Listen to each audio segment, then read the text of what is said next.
patching. We're gonna do, I've got a hole knocked in the wall here, same thing here. We're gonna show two different kinds of patches for these two locations. This would be like a ceiling or a wall outlet. They cut a box out, got a few holes knocked in it. Mud bed, don't have a corner, but for today this will be good. I'm gonna cut this out first to make this square. I've already taken the level and made my marks around it to kind of square it up to make it easier to work with. I'm gonna take the multi-tool real quick and cut that out. And why are you wanting to make it square instead of just leaving it rough like it is? Well, you can leave it rough and put some wood behind it, and for the patch I'm gonna show, which I call a hot patch. Yep. It just works better to have it square. It's easier to make your patch that way. Got it.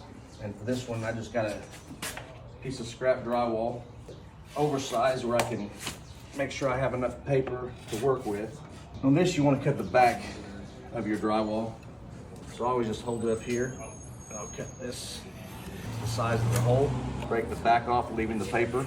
Usually walls aren't 5/8, but for just this is what we had laying around. That's what we're working with. You're gonna leave the front of the paper, so you're gonna use that to actually make your patch adhere. Just kind of check your size. It's a little bit off, but same thing this way. Let's see. Just kind of eyeball the size of your hole. And you don't need that much paper on there, but that's what's gonna help with your mud to make it stick to the hole. You can trim that back if you want. Just don't score the drywall. Get your patch like that. Then drywall mud. For patching in your initial drywall, in my opinion, the green bucket is better. It's got more glue. It fills in the cracks a lot better. It's just, as far as adhesion, it's a whole lot better. We'll screw this in. And I already put the wooden blocks in behind it. Let me put the burrs out of your way because they will make the paper stick up. I think it's very important when you do drywall to mix your mud. Some guys don't mix it, but you'll get, I'll just kind of show you real quick. I'm just gonna put a smear on the wall somewhere here over this.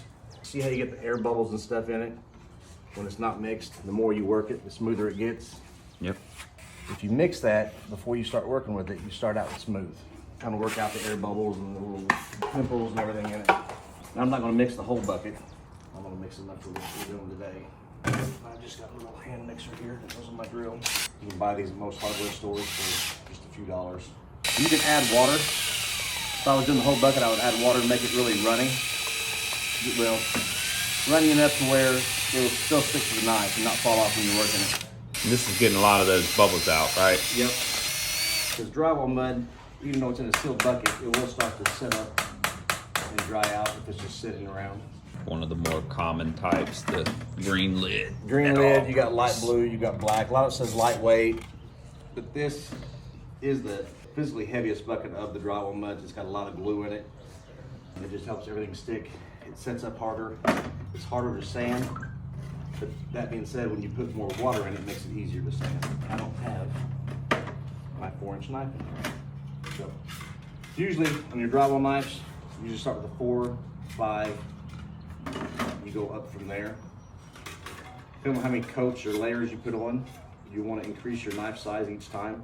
They go down to 4, they go up to 14, I think. So you can get different sizes. It just helps, like a 4-inch knife just covers this mud bed. This one would go over the edge to edge, which I'll show you with this one since it's what I have. And then the 12-inch knife is like the final knife you use for the final coat. Most of these knives, if you look down, there's a slight bend to them, and that's the side you want toward the wall because it creates just a very slight hump in the middle. So it puts this thinner in here, so it works your mud out as it goes. Let's take this. These patches, I'm not a fan of these patches, but they are easy to use. If you just have a hole, just take it. Yeah, that's a mesh type. It's a mesh. It's got a little piece of metal behind it. I'm more of a fan of this. It holds better over time, but the DIY, these are big with DIY. And then of course you've got your drywall tape that usually goes in the joints. In this drywall, if you look, there's a small gap between here and here, and that's for the mud bed for this to go whenever you get this in and get it floated. Yep. It's smooth. So it's more, it's beveled, right? It's like a beveled edge more than a straight edge. This paper is also got a crease built into it. For corners, if you're doing an inside corner or a ceiling, you can just fold it and put it in the corner. But for this, we're gonna use here in the mud. We'll start with that. What I like to do is just get my mud in there first. And if you mix this correctly, it'll be wet enough where it'll help the paper stick. If the drywall's not wet enough, or the paper's not wet, you'll get bubbles. The drywall tape will detach. You'll have to cut it out and redo it. You can either get this really wet and use it for your tape, or you can take and submerge this in water. Either way works. But you just put it over the line. I like to push it where I want it. And if you're at a corner, I would use the knife and just cut it. And then you just gotta kind of work the excess out. Some of the shorter runs, you have to hold, otherwise when you do this, it'll pull the tape. But longer runs, and if it's wet, a lot of times it won't. Get that all worked out. And that's just what they call taping. You just putting the tape in, getting it all pushed in the crack, and you can see where it's got a difference, it's darker. That's because that mud, the way the drywall is made, it's got a mud bed built in, beveled, taper on the ends, however you want to look at it. You can do it that way, and then when you go over, it just isn't the best way. You just really want to make sure you get it filled in. Now, if you take your knife and put it like this, you're going to take it all back off. But if you hold your knife at an angle, it's lightly dry. Yep, you won't take as much off. And if you use all these knives, just like we're just putting on there and using them, so you're actually putting pressure to one side or the other. That'll make that side thinner. See how it tapers into nothing. Same thing here. You want to do that with every step. And then you just go over the middle of it again. See where I use the knife like that, you can still see the paper. Where I held it at an angle, you don't see as much. And if you leave it like that, honestly, your first coat, that does not matter. There's no point to sand in between coats of drywall.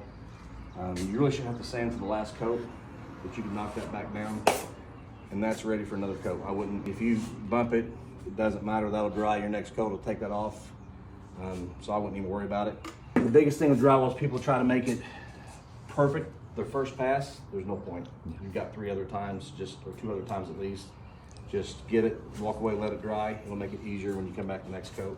But don't rush it. You notice how he took his time. There's no, in remodel work, the client sees the paint and how you did the drywall more than anything. On their punch list, they're going to call out drywall and paint patches. I'm telling you, that's one of the biggest things in remodeling, right? Just like all the pretty work, all the stuff you do behind the walls, they don't see, they don't necessarily care. But when it comes to the end and they're looking around, the paint is going to depend on the drywall patches. This one, I'm going to finish using the tape. I just smear enough on there to cover everything. And you can do it one piece at a time, however you're more comfortable with, whatever. If you see how thick that is, if that was mixed a little runnier, it wouldn't be as thick. I like this tape, push those in. Sometimes you do this, you will pull the paper. It's not a big deal. You're just adding paper so it doesn't crack again. Cover the whole area? I do. You don't have to. See how the paper's moving on me? Because most people would have just, what he just did, they just would have, and they would have done it thicker. You know what I mean? Trying to compensate instead of covering the whole area. Drywall, like he said, is one of those things that homeowners don't know a lot, but they know what they see. Mm-hmm. And that's not a bad thing. It's just they don't do this enough. They're going to pick apart what they see and what they know. What they see on DIY shows like that. So you want to get the drywall.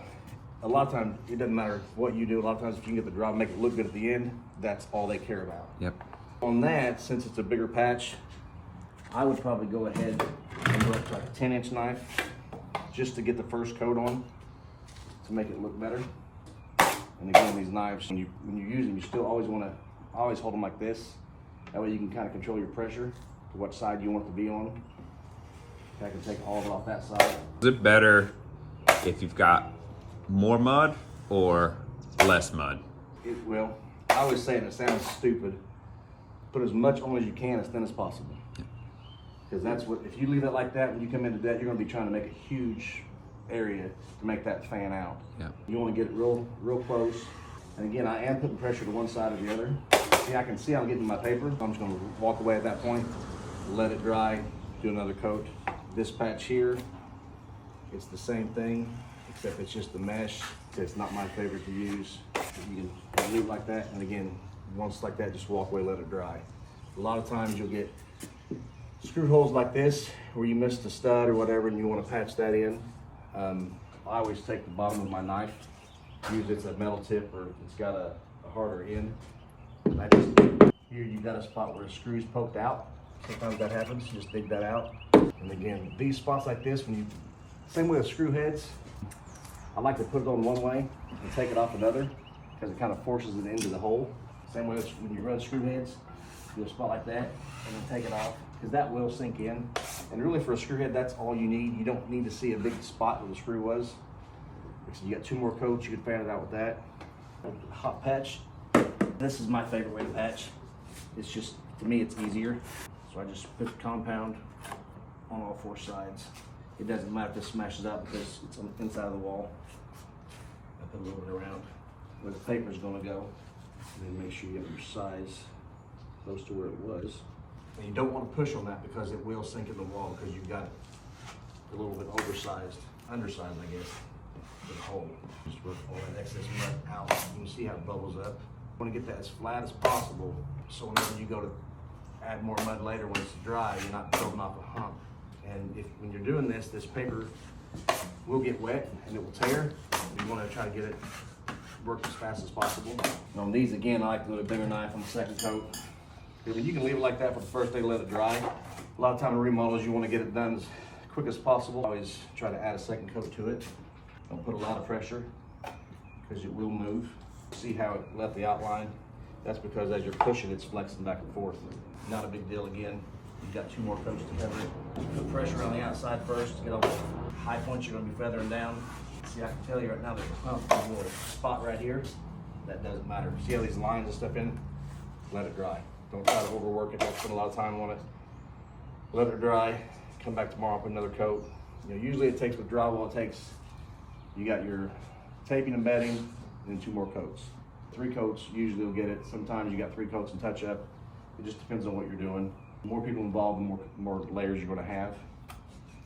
This one I dug out earlier. It's the same way. Just kind of want to, if you look at that, see how it's still bumping up here? And you're going to get drywall over you. There's no way around it. You're going to have dirty hands. Honestly, I hate to put them on my hands, but like Chris said, if you're doing remodels, there's no way around it. You've got to do it. At least knowing how to do like these little patches like this, where you can get in and throw a socket in or change an outlet or whatever, and patch it real quick. You at least got to know that. This is the easy stuff. Corners a little bit harder.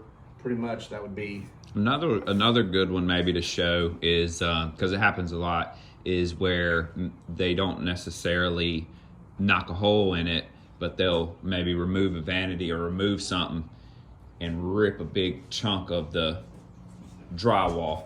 Oh, you mean like the paper? Yep. So if they go in and just rip a big chunk out of it, like stuff like that. So we can't like just paint right over that. You're going to see that, and that's the same thing. Most time I use a forged knife for all this stuff, but you'll just learn what's best for you, what you are comfortable with. And again, I know up this high, I don't need that much mud to the spots down here. But if you see I'm taking this is thinner than this, and this is thinner than this, you got 3 different thicknesses there. But just get it to where you're comfortable for your next coat, and then walk away. Yeah. You spend all day working these spots, and you're gonna come back tomorrow and rework them again. Just get it covered, let it dry, come back tomorrow. Whenever you come back, you'll see it's thicker right here. You can tell it's thicker there than here. Whenever you run this area, that's gonna all blend in. And then your 3rd coat, and then your final trip, you'll be sanding before primer. But the biggest thing my biggest problem when I started out was overworking it. Make sure you just get it covered, get it as flat as you can, like I said, as much as possible, as thin as possible, and just walk away from it. Just go, and you may think, well, I've got to get this job done, I've only got 2 days left. Well, you're gonna spend more time jacking with that. Just go in the morning, spend an hour or 2, do what you gotta do, walk away. Come back the next day. Explain to the homeowner, hey, we gotta let the drywall dry. Most homeowners know this process because they've done it themselves, little spackles and patches, so they know it takes time. Just explain to them and then come back the next day. Questions? Good. All right. You can, well, that is, you can use a heat gun on this stuff. If you use bucket mud, it's gonna take a lot longer. They do make 5, 20, 45, and 90-minute, what I call hot mud or quick mud. It comes in a bag, you gotta mix it up. That stuff sets up a lot faster with the heat gun. If you want to set up super fast, mix it with hot water, but you've gotta work it right then, you're gonna be thrown away. That stuff is like if you've got a big hole in the corner you wanna fill in real quick, you can use that. If you got something you've got to get done now, it is one time you can come in and use that hot mud. It is harder to sand. It sets up a lot harder. There's what they call Durabond, will almost stick to about anything, but you almost have an orbital sander. It's just really hard as a rock to sand. But there are different options out there. There's different tapes. You got mesh tape like this. You've got paper tape. There's fiberglass tape. Really, once you get comfortable with what you're doing and how you do it, you'll figure out what you like. I hate mesh tape. I hate fiberglass tape. I love paper tape. Same way with corners. On the outside corner, you've got metal bead that you've got to screw in or use a tool to attach it. Or you've got paper bead that's got a metal inset in it. I used to love the paper bead. I hate it now. I'd rather use the metal that you actually have to mechanically attach. But it's just a process of what you're comfortable with, what you like using, and what you get used to using. And as you go through years of doing it, you'll learn what you like, what you don't like. But you can see this stuff here is already drying. This is wider than this. This is getting darker as it goes in. That's just thicker areas. And that's, you can tell, like you come the next day and you've got dark gray spots here and it's light up here, it's not dry. You can sometimes touch it and see if it's good enough to work with. But a lot of times if you go in the next day and it's got high humidity, it's got dark spots in it, just walk away. You're gonna pull the corners out, you're gonna scar it with a knife. Just tell the homeowner, hey, walk in there, explain to you, look, this is still not dry, I can't do anything with it. I'll be back tomorrow, this afternoon, and then go from there. But really this first initial coat, the biggest thing I've seen people is don't overwork it. Don't worry about these little spots. I don't care if there's a line through it like that. Leave it alone. Don't try to keep fixing that, bump it into it, just let it go. Come back the next day, you can always take your knife, there's high spots, and scrape those high spots off before you put your next coat on. But don't waste a day sanding each layer. What if you get too much mud on your knife and it's inevitable, it hits the floor? Well, I mean, a lot of times you've got dust over on the floor. It's better to scrape it up if you can, especially in a remodel. That way you're not tracking it in and out of the customer's house. A lot of times once it hits the floor, it just stays there until later.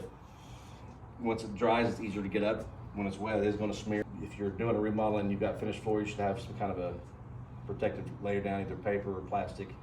Another piece of drywall, something to keep there just to keep it off the floor. Yeah, two of the messier things we obviously deal with is mud and grout. And those two things, they leave an impression, believe it or not. And homeowners, they'll see this stuff in their carpet and they think you ruined the whole thing. They don't understand that it just wipes off or they'll come out tomorrow. A lot of them, especially a lot of the younger generation who are more apt to hire someone than do anything themselves. I mean, it's just what it is. They're not used to how to clean up or how to do this stuff themselves or what it takes to actually do it right. And it's really hard for them to see it on their carpet or on their new vinyl floor or new hardwood floor. You can show them that it wipes off, even the mortar from the tile. A lot of that stuff, even the offset, it sticks to everything. And they touch it and it's hard to the rock. They think, I'm never gonna get this off, it's gonna scratch. You just show them how to take it off, do it the right way, and just tell them if you see anything, don't scratch it, don't pick at it, because they're gonna ruin their floor themselves trying to get it off. You wanna do the best you can. That's another thing. Like all this stuff, like if you go into the bathroom, you're done for the day, you're not done. You need to sweep all this stuff up, get everything off the floors, clean up. Housekeeping is one of the biggest things that was always been my pet peeve, is having to work in dust and stuff like this. If you're walking over, and if you as a helper are standing there and there's stuff on the floor, you're not doing your job. There should never be anything around your lead guy while he's working. You should be cleaning stuff up. As he goes out to get a tool, if he's not sending you, you run in behind him, sweep stuff up, at least get it out to a corner he's not in. Clean that up, give him a space where he's not kicking over stuff or trying to work through trash. That's my biggest, just keep the job site clean as possible. And what about like cleanup at the end of the day as it pertains to tools and bit? And this stuff, it does, I mean, if you leave your pan like that, you're gonna spend about another 15, 20 minutes tomorrow cleaning it out. Stuff's wet right now, you can take your knife, scrape it out, scrape them all off. Go to a water source, not the client's kitchen sink. Yes, please never do that. This stuff will set into their P-traps. It will get hard. You're going to be replacing plumbing. That's just another expense you don't want. Same way with grout. Don't wash out your tools because that grout really settles.